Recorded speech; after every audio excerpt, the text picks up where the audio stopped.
વડોદરા શહેરમાં મોડી રાત્રે પડેલા ભારે વરસાદના કારણે જનજીવન પર અસર જોવા મળી.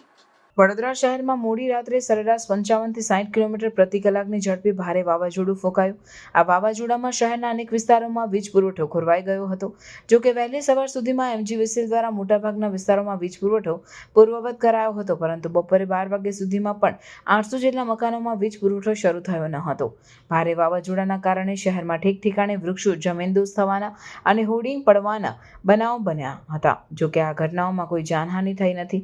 અસહ્ય ઉકળાટ બાદ અને હવામાન વિભાગની આગાહીના પગલે મોડી રાત્રે વડોદરા શહેરમાં પ્રચંડ વીજળીના કડાકા સાથે ભારે વાવાઝોડું આવ્યું હતું.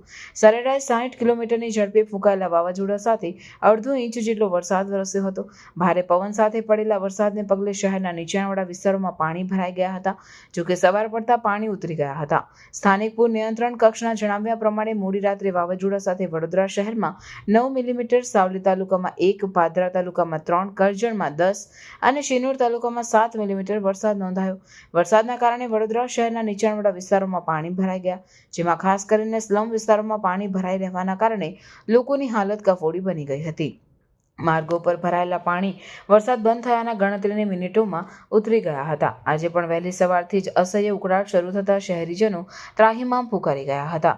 અસહ્ય ગરમીના કારણે શહેરના સામાન્ય જનજીવન ઉપર અસર જોવા મળી હતી.